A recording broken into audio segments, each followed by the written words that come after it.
Keesokan paginya, desa itu terasa lebih sunyi dari biasanya. Matahari bersinar, tapi udara seperti masih menyimpan dingin dari malam sebelumnya. Ziva, Dito, dan Zara berkumpul di halaman belakang rumah Ziva. Mereka membawa buku catatan, senter kecil, dan keberanian yang tersisa. Aku nggak bisa berhenti mikir tentang suara itu. Aku juga. Tapi yang paling aneh, kenapa cuma anak-anak yang bisa dengar?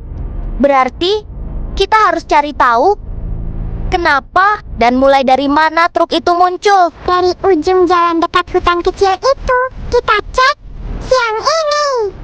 Siang. Bagus. Cahaya biru itu cuma muncul malam. Semoga Mereka bertiga berjalan menuju ujung desa. Jalan itu sepi, hanya ada suara angin yang menyapu dedaunan.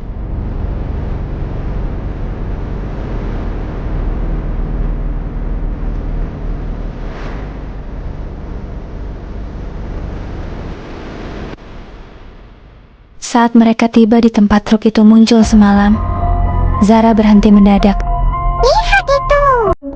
Di tanah ada bekas roda, tapi bukan bekas roda biasa. Garisnya berwarna kebiruan, seperti cahaya yang membakar tanah tanpa meninggalkan api. ini makin aneh. Tiba-tiba, dari arah hutan kecil, terdengar suara ranting patah. Ada yang di sana.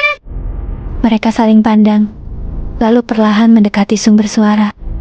Saat mereka masuk ke hutan kecil itu, udara berubah lebih dingin. Cahaya matahari sulit menembus dedaunan. Dari kejauhan, terdengar suara lirih. Sarah, Dito, Siva. Itu suara siapa? Kedengarannya seperti Naya.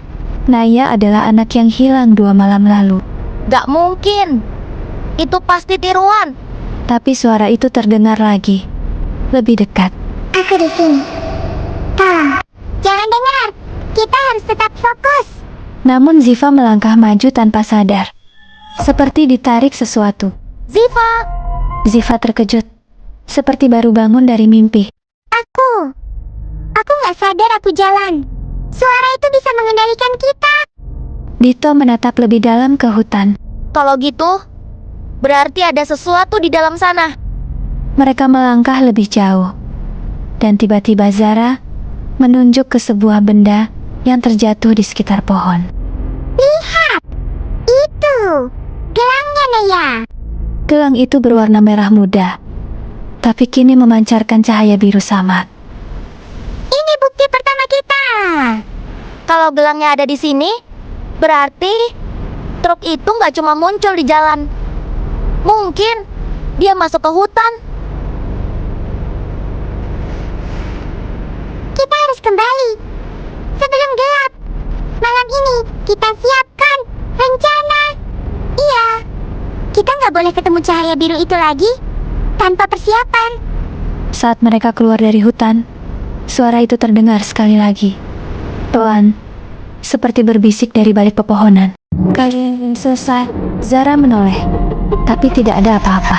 Dito menggenggam senter kecilnya, Babak berikutnya bakal lebih berbahaya. dan mereka bertiga tahu, malam nanti, truk es krim itu pasti kembali.